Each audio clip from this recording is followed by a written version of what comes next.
2/3 penduduk Jakarta harus diberi uang oleh pemerintah, harus diberi bantuan sembako oleh pemerintah. Pada waktu itu saya berbicara pada seluruh ASN.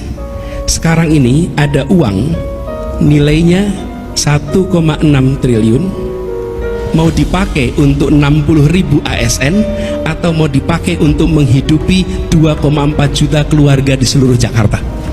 Itu TKD-nya, tunjangan kinerja daerah. Jadi saya katakan pada ASN, kami teruskan uang ini pada Anda dan diterima oleh 60.000 ASN, atau Anda hibahkan uang ini pada warga Jakarta dan beritahu anak istri, suami, bahwa uang itu bukan diberikan untuk pemerintah, uang itu diberikan pada tetangga Anda yang hari ini tidak punya pendapatan karena mereka terdampak oleh pandemi. Kabari pada mereka, kabarkan pada mereka bahwa ini adalah bantuan sosial dari Anda untuk mereka. Di awal ASN itu menolak ketika mendengar kabar pemotongan karena mereka terbiasa pemotongan untuk aktivitas-aktivitas macam-macam. Setelah dijelaskan bahwa ini langsung untuk sembako, saya katakan pada mereka, lihat dada Anda, di situ ada tulisan abdi negara. Jalankan tugas sebagai abdi negara, berikan 50% itu karena Anda adalah yang terdepan untuk merawat Indonesia kita. Video Anies Baswedan saat memotong tunjangan kinerja daerah aparatur sipil negara DKI Jakarta sebesar 25% yang dipotong pada masa pandemi COVID-19 kembali viral. Kebijakan itu diambil Anies kala ia menjabat sebagai Gubernur DKI Jakarta periode 2017-2022. Anies mengatakan kondisi pandemi COVID-19 kala itu mengharuskan pemerintah melakukan penggeseran anggaran untuk menangani COVID-19. Video itu viral karena pemerintah pusat mewajibkan setiap pekerja dan pekerja mandiri yang memenuhi persyaratan wajib menjadi peserta program tabungan perumahan rakyat. Rekamannya. Pada waktu itu saya berbicara pada seluruh ASN. Sekarang ini ada uang nilainya 1,6 triliun, mau dipakai untuk 60.000 ASN atau mau dipakai untuk menghidupi 2,4 juta keluarga di seluruh Jakarta. Itu TKD-nya, tunjangan kinerja daerah.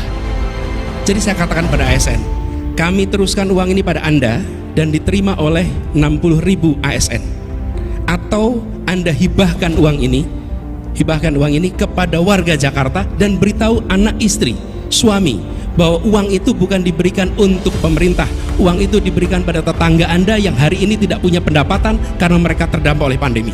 Anies berkata, kala itu anggaran tersebut digunakan untuk aspek kesehatan dan jaminan sosial karena warga harus tetap berada di rumah. Warga yang mengandalkan pendapatan harian yang paling terdampak. Anies menyebut, angka penerimaan Jamsos itu meningkat dari 900.000 menjadi 2,4 juta jiwa. Dalam kondisi itu, ia mengaku mengumpulkan para ASN, seraya menyatakan kala itu Pemprov DKI Jakarta memiliki uang sebesar 1,6 triliun rupiah. Anies pun menanyakan kepada jajarannya, apakah anggaran tersebut akan mereka pakai untuk tunjangan ASN atau digunakan untuk menghidupi warga yang membutuhkan. Ketika bantuan sosial yang 900.000 itu 900.000 keluarga terima, lalu berubah menjadi 2,4 juta yang harus terima, itu artinya 2/3 penduduk Jakarta harus diberi uang oleh pemerintah, harus diberi bantuan sembako oleh pemerintah. Oke. Jadi saya sebagai gubernur pada waktu itu mengumpulkan ASN dan saya membuat rekaman, kalau boleh Bung ke BEM, dan itu saya berikan nanti link rekaman, lihat rekamannya. Pada waktu itu saya berbicara pada seluruh ASN. Sekarang ini ada uang nilainya 1,6 triliun, mau dipakai untuk 60.000 ASN atau mau dipakai untuk menghidupi 2,4 juta keluarga di seluruh Jakarta. Anies mengatakan pemotongan TKD itu bukan potongan atau kredit dan bukan potongan gaji. Anies mengatakan pemotongan juga hanya 50%, sebanyak 25% jadi hibah dan 25% ditahan dan akan dikembalikan saat APBN DKI sudah kembali. Netizen lalu rame-rame membandingkan kebijakan Anies Baswedan tersebut dengan kebijakan Jokowi, karena kebijakan Jokowi tersebut menarik perhatian.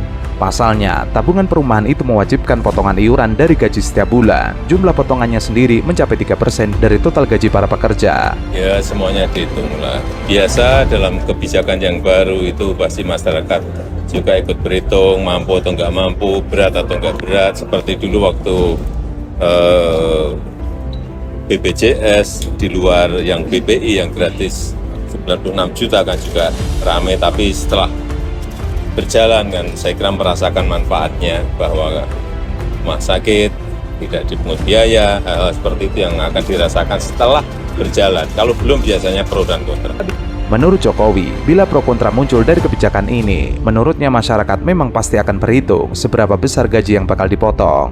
Keberatan pasti akan muncul. Jokowi pun menyamakan kewajiban iuran tapera lewat pemotongan gaji ini dengan iuran BPJS Kesehatan. Awalnya, bagi masyarakat di luar penerima bantuan iuran BPJS Kesehatan keberatan harus membayar iuran dari gaji tiap bulannya. Seiring berjalannya program ini, masyarakat yang awalnya keberatan membayar iuran merasakan sendiri fasilitas kesehatan yang gratis. Jokowi yakin keuntungan-keuntungan bagi masyarakat seperti yang terjadi pada BPJS Kesehatan pasti akan dirasakan juga setelah semua berjalan. Dalam hal ini, tabungan perumahan membuat masyarakat lebih mudah untuk memiliki rumah. Namun, masyarakat juga masih berhitung jika nanti potongan 3% tersebut tidak pernah berwujud rumah karena dikorupsi oleh para pihak. Kalau diwajibkan Pak nih, misalnya diwajibkan itu apa ya Pak ya, kayak kalau yang udah punya rumah atau yang udah ngajuin KPR itu gimana Pak nasibnya Pak? Apakah atau gimana Pak? Dipotong juga? Bakal dipotong juga atau gimana? Nah itu saya nggak sih gitu. Nanti saya tanya Pak BP Tapera dulu. Ya.